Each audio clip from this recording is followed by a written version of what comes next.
The words broke trash just hung there in the frosty air. Then the front door slammed shut, and I was alone on my mother-in-law's porch. On Christmas Day, my fiancé, Michael, just stood there, silent, while his mother, Patricia, wiped me from their perfect, wealthy life. My coat, a threadbare thing I'd had for years, was at my feet where she'd thrown it. She thought she'd won. She figured she'd finally gotten rid of the poor girl who wasn't good enough for her son.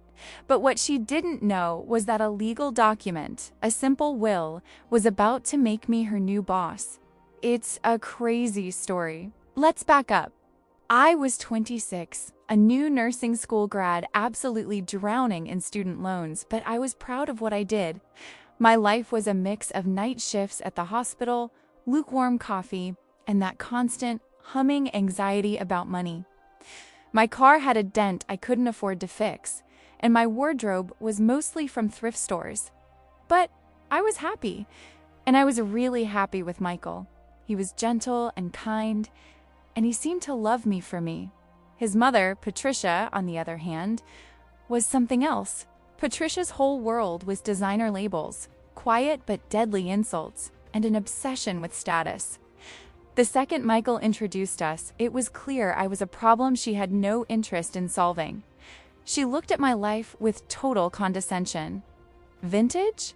How unique," she said once about a dress I loved. When she saw my beat-up car, she asked, "I'm surprised those things still run."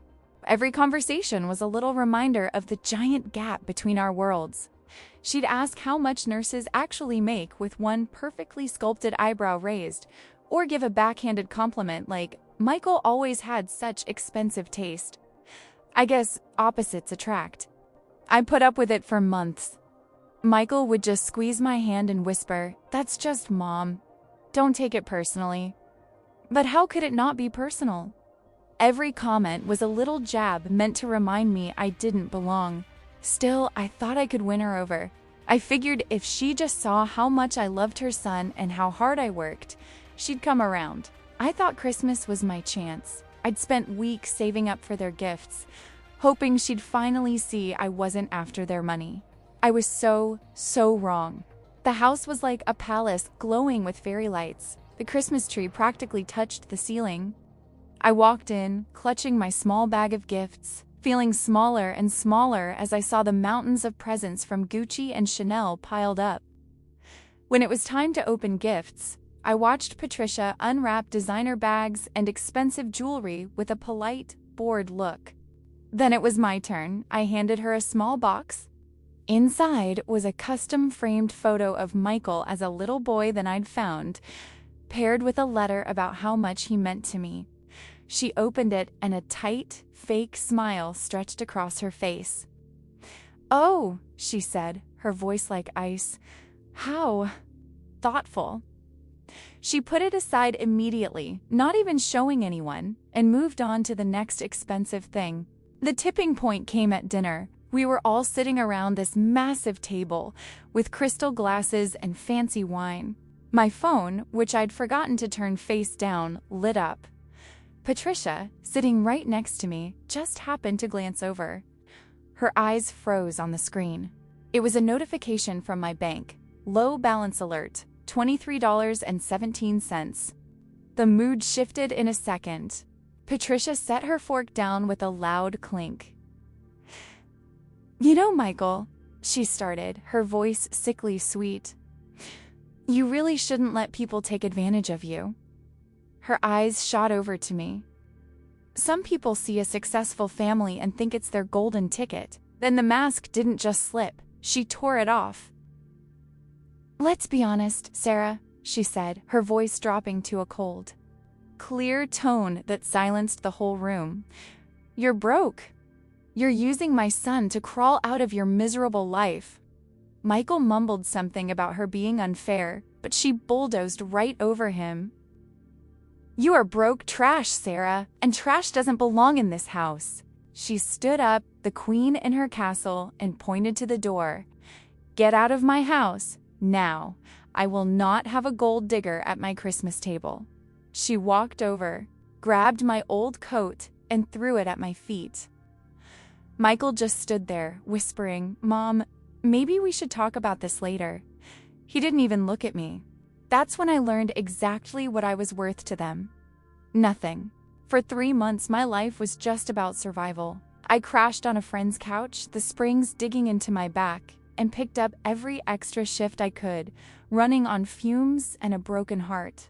Patricia was busy telling everyone I was a manipulative gold digger who'd attacked her. My friends stopped answering my texts. Michael sent a few messages saying his mom just needed time. But then he ghosted me. His last text was, "This is just too much drama. Let's take a break." He chose his mom.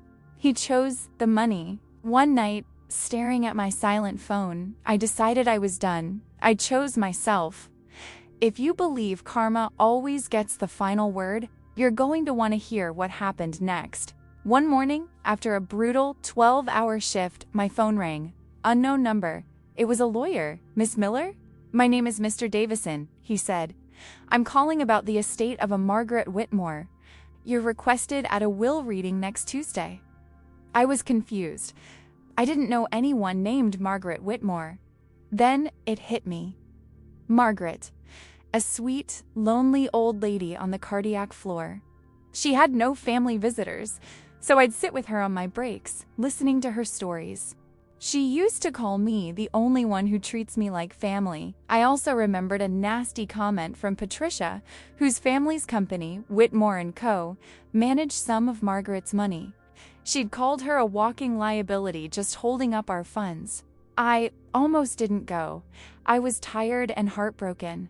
But I had no idea that walking into that office was about to turn Patricia's world upside down.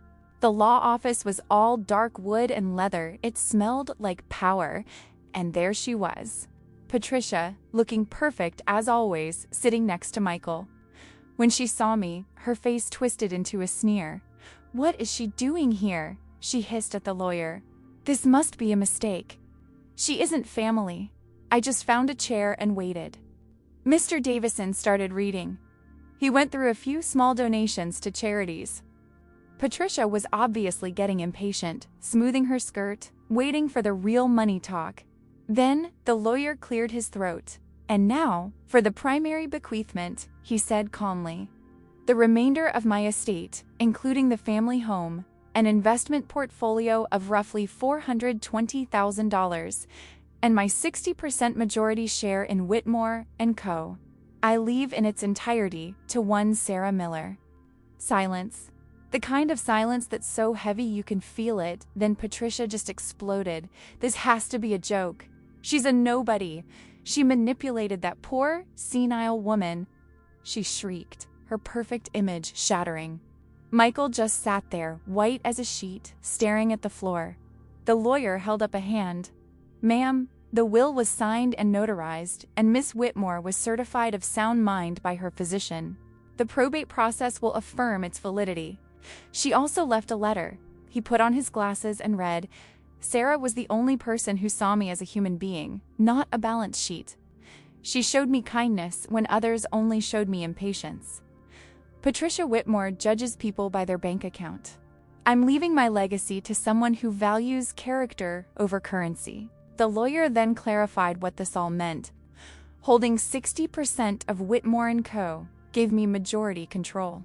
Once the estate was settled, her salary, her position, her entire future at that company would be subject to the decisions of the board, a board that I would effectively control.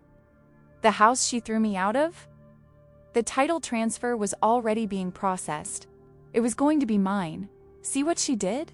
Patricia screeched, turning on a stunned Michael. This was her plan all along.